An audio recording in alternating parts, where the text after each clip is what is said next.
Tom Curran's Patriots Talk podcast is presented by FanDuel Sportsbook. Make every moment more. What's up, everybody? Welcome into Tom Curran's Patriots Talk podcast, 2023 Draft Edition. You know him, you love him. That's Senator Phil Perry. Keion White joins the Patriots as a second-round pick. Phil loves. Marte Mapu joins the Patriots as a third-round pick. Not as delighted about that. And certainly the Patriots have plenty of needs to address that we anticipated coming on offensive tackle and wide receiver and even tight end that they haven't done yet. People are in an uprising over that. Phil, before we get to the uprising and Marte Mapu, let's talk about instant impact from Keion White. Can he have it? Who's he like among the edge group the Patriots right now have? He's probably closest to Dietrich Wise in that he's 6'5", 34-inch arms, 10-inch hands, all kinds of length. 285 pounds, Tom. This is a supersized edge defender in Bill Belichick's defense, about 20 pounds heavier than Matthew Judon, and yet can do some of the same things that Judon can do athletically. So you'd be comfortable having him on the edge first and second down. On third down, Judon doesn't always do this, although he does end up rushing from the interior on some of the games and stunts that they run. You could line up Keion White inside the way they do with Dietrich Wise on a guard, on a center, and feel good about him there in a passing situation. He's also athletic enough to run with a running back on a wheel route down the sideline. So he has 4.7 speed, Tom, at 285 pounds. This guy is a rare height, weight, speed, physical specimen. He's not going to be a fit for every defense, but in a defense that values versatility, power on the edge, and edge setting on first and second down, I understand why Bill Belichick likes this player as much as he does. And it is my understanding, Tom, he likes him a lot. I think they viewed him as a first-round talent. The NFL must have viewed him as a first-round talent because they invited him to Kansas City, where he was one of 17 players at the draft site. Obviously, he didn't go. He did go 46 overall.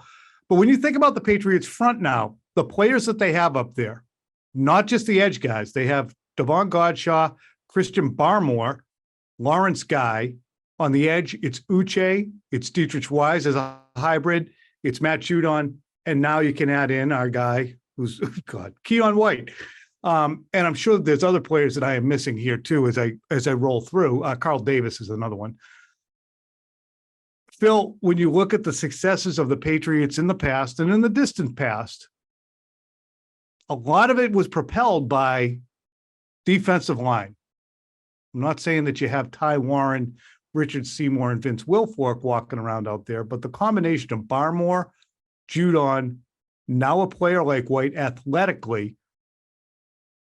it's a very nice foundation. Why in God's name would he still be sitting there at 46? Is there a flaw to his game? It's not like he's got off-field concerns. Same conversation we had with Gonzalez. There's no off-field concerns. Doesn't seem to be a dink.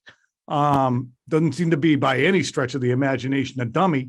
Very smart. Both of these guys are very intelligent guys. Why would he drop? He's not going to be for every defense. So I spoke to a defensive assistant in a different scheme who said, listen, I'm lower on him than most, but for our defense, he's not a perfect fit. He's not a great contact balance kind of athlete. This coach said he's on the ground a little bit more than we would want from one of our defensive linemen. But for Bill, and again, he values intelligence even on the edge. He doesn't just let his pass rushers go and do whatever you want, guys, and we'll cover you. Rob Ninkovich told us on Next Pats last week, the number one trait that he mentioned, he started with his priority, you got to be smart at that position. This guy's smart. I think he also, Tom, in terms of some of that athleticism, even though he ran the 4.7 40, he's not quite as fluid an athlete as somebody like Lucas Van Ness, who again would be in a similar sort of body type classification, big bodied edge, but much looser and more explosive from a stopped position. So those are some of the reasons why I think he would slide. Here's the thing. If you're a Patriots fan, you look at a Christian Gonzalez and you say, okay, that's a first round corner, a top 10 value. They got him at 17. They have a need there. He's going to be on the field unless something goes awry in the first week of the season. He could be starting as an outside corner in the first week of the season. He's going to play 70% of the snaps.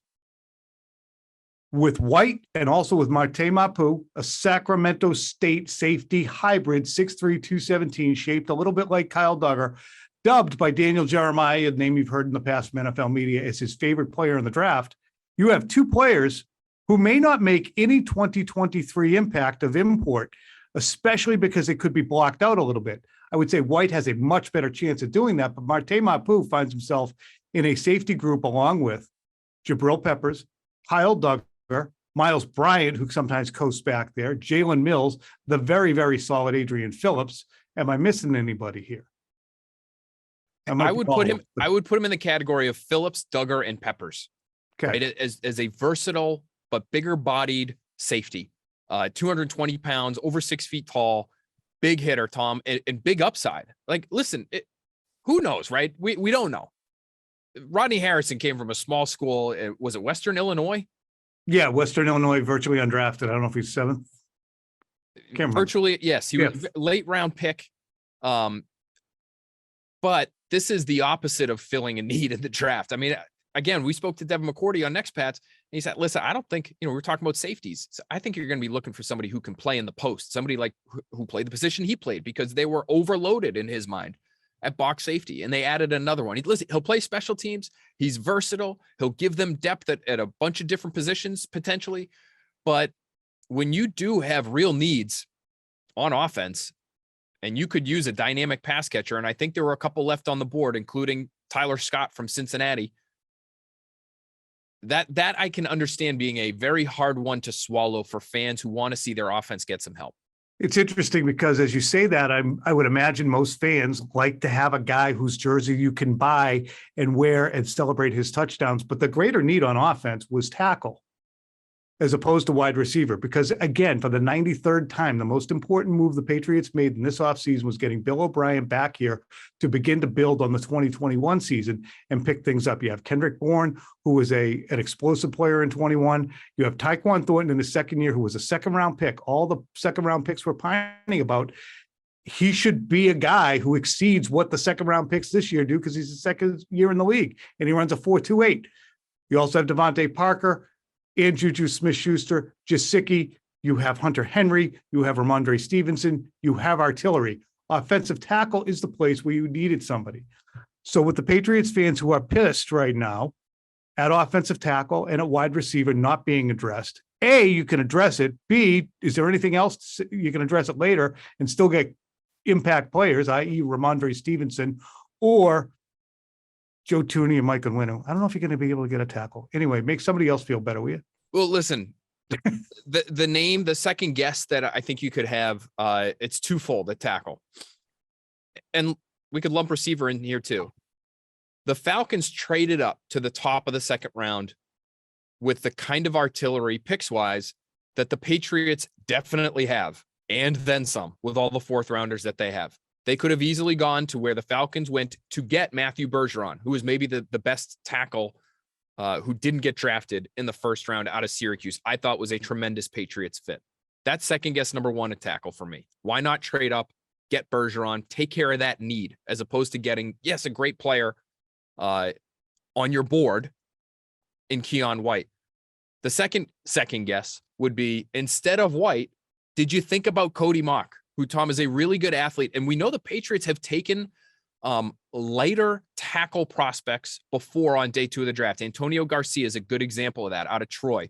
Was sub 300 pounds, but was such a good athlete, went to the Senior Bowl, performed well, that they said, this guy might be able to turn into a tackle for us. That, to me, is Cody Mock. Same profile. Really good athlete, smaller program, went to the Senior Bowl, performed well. They tried him at a bunch of different positions, though, because I think the league as a whole, for the most part, see him as a interior offensive lineman moving forward. Maybe the Patriots feel the same way, but he played tackle at North Dakota State.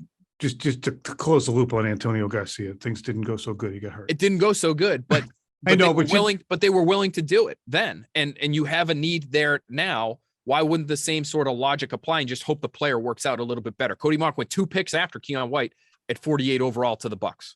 All right, spin it forward. The Patriots now are sitting there with 9 picks in rounds 4, 5, 6, and 7. They have 4 each in the 4th and 6th rounds. You can't cash these things in and get picks next year, and you can't roll them forward. It's like timeouts in the friggin' NBA. You got to use the things if you got them, Phil.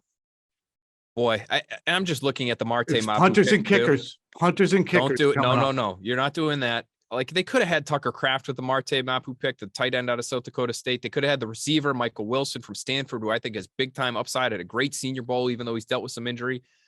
That's a really difficult one to Hey, is swallow. Darnell Washington still hanging around? No, he came off the board, but late because of injury. And I get it. If he's off your board because you don't like his knees, that's great. And maybe they can get a receiver, Tom. The receivers left to me that I find most interesting as we're recording this are A.T. Perry from Wake Forest, who I pegged as a classic X, which I think the Patriots want. I think they're thirsty for a boundary receiver. He was at the Shrine Bowl. He wasn't playing for the Patriots team. He was playing for the Falcons coaching staff in Vegas at the Shrine Bowl, but good size and runs good routes. That's what Troy Brown told me years ago the Patriots want from their X's. The other receiver I'd be looking at would be Tyler Scott, again from Cincinnati. Very undersized, but very explosive. He has a 40-yard plus average on his touchdowns as in his college career. He's an explosive play waiting to happen, former running back. A lot of fun. Ross Douglas spent a lot of time with him, the Patriots offensive assistant who coaches a lot of the receiver stuff. He spent a lot of time with him during the pre-draft process, so that wouldn't stun me if he was a target in round 4. I guess where we are right now as we look at the Patriots through the first 2 nights of this draft, the first 3 rounds, you would absolutely grade Christian Gonzalez as an A+, perfect fit. Keion White, Phil, based upon the pick individually in a vacuum, a B+ based on value and what he can do. And then Marte Mapu, Phil has C+-ish. I'd give it a C, I think, because even though, again, but the ironic thing about he was graded really highly on their board. I bet he was a high grade. You had other needs and you had some options available to you that I think were similarly talented. The ironic thing is you can take those 3 grades and still end up giving the Patriots a B or a B- because you had so much draft collateral in the 4th round picks and you didn't do anything with them. The individual players drafted can be valuable, but you have a crap ton of draft picks that you are now rolling forward into the final rounds of a kind of flat draft. So maybe downgrade there. And the fact that you haven't been able to get that offensive tackle or wide receiver when you did have the collateral, go get it. So the players are good. The execution, we can second guess, especially if Riley Reif sucks. No doubt. I think that is very well put. We're going to see a bunch of specialists go off the board here, Tom, I think. And we just saw one in round 3, Jake Moody, the kicker. I think we're going to see 3 or 4 more in the 4th round. That's really early for punters and kickers, but it just speaks to there ain't that much talent left. The tackle situation is the one that's screaming at me, you're going to regret this shit. All right, Phil, that's a wrap for this. We're going to be back on the clock ourselves tomorrow on Saturday as the Patriots plow through rounds 4 through 7. Probably do one on Sunday or maybe Monday. I don't know. We'll see. Okay. Toodles.